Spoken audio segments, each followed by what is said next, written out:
Okay, so the second time you came back a few weeks later, Mm-hmm. Diddy started being more involved in these sessions? Yeah, I think the second time that I saw them is when he started like directing.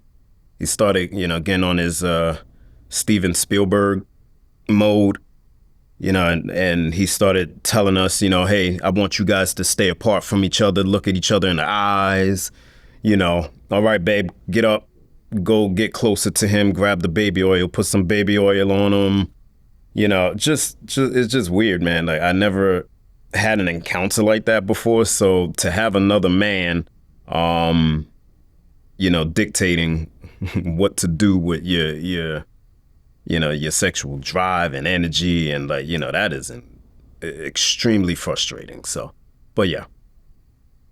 How did you react to just the obscene amount of baby oil? Because I've heard just these crazy baby oil stories from every guy so far. Well, okay. First off, I'm definitely gonna get clowned for this, but I'm gonna say it anyway because I'm honest. Okay. Boy, there ain't nothing like hot baby oil on your body, boy. I'm telling you right now, Vlad, boy, let me tell you, man. It feels nice, man. Okay. It feels nice. And I challenge anyone to go heat up a bottle of baby oil and throw that just on your arms and throw it on your chest and tell me that don't feel like heaven. Like, I'm not mad at it, bro. Well, I mean, here's the thing. I've used baby oil with girls before, but after a while, it starts to get sticky and it starts to cool off, and it looks cool visually, but feeling wise, I personally was not into it.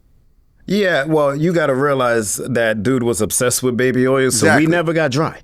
There was Oh, no, there okay. was no dry, sticky. You know what would, but you know what did get dry? The Astroglide, and that gets really sticky and like Right, yeah. like that's the thing that was more nasty feeling Okay. to me. But man, listen, I'm telling you, heat up a bottle of baby oil, fam, and try it, and then come back on when you interview somebody else and be honest and tell your audience what Okay. that baby oil feels like. got I you. wrote a song about it, Vlad. I'm telling you. I got you.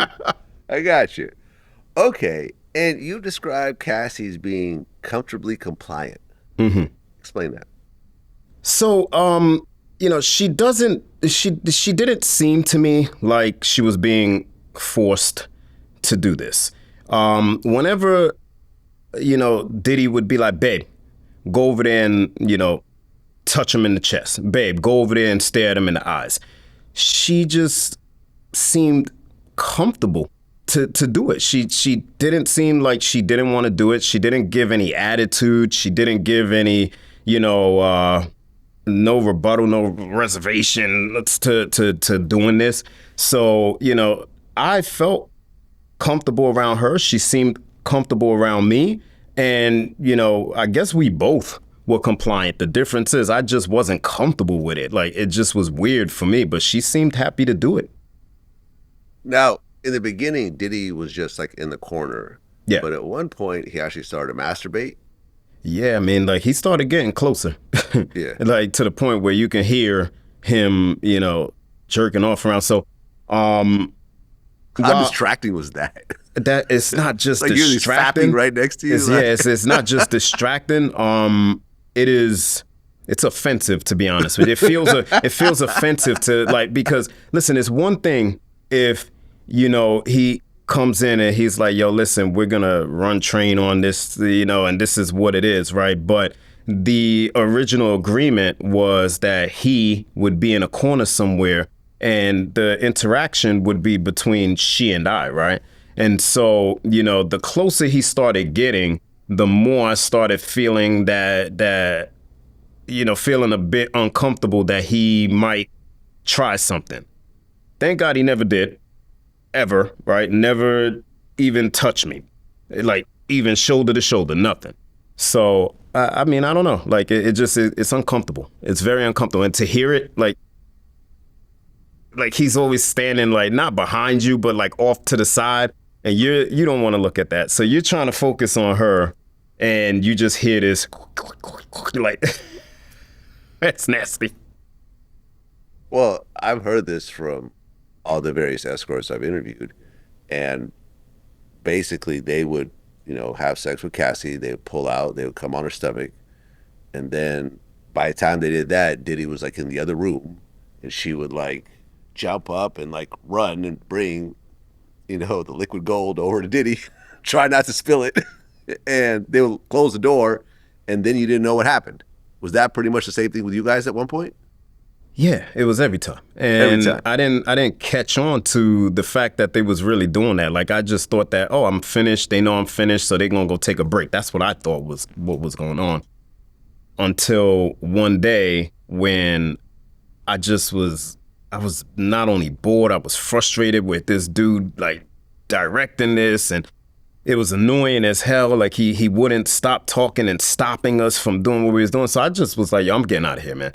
I pretended to come, and I pretended to come inside of her. Okay. And this was our second go round anyway. I had already came, and I probably was there half a day already. And so I was like, I'm ready to bounce. So I pretended to come inside of her, and they run off to the room like they usually do. But then a couple of seconds later, Diddy pops his head out the door, and he's like, yo, fam, you came? And I was like, yeah, I came, bro. And he was like, oh, okay. He closed the door, went back in. About 30 seconds later, he pops his head back out. He's like, yo, fam, come on, man. You didn't come, did you?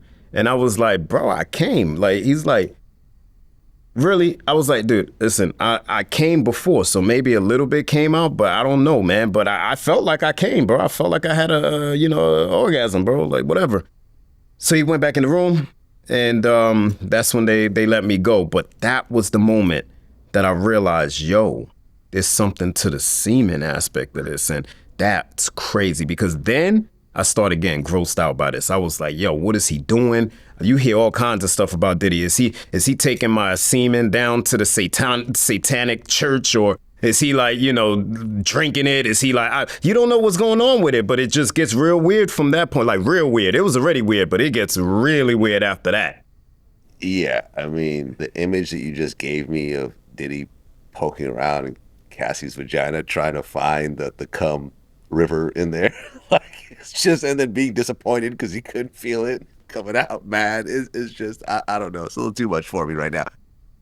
I mean, when Cassie actually took the stand and she said that she would take the guy's cum and rub it on Diddy's nipples, how did you feel knowing that that's probably what was done part of the time, if not all the time? Man, it's not a good feeling. I told you, like, for me, I idolized this dude.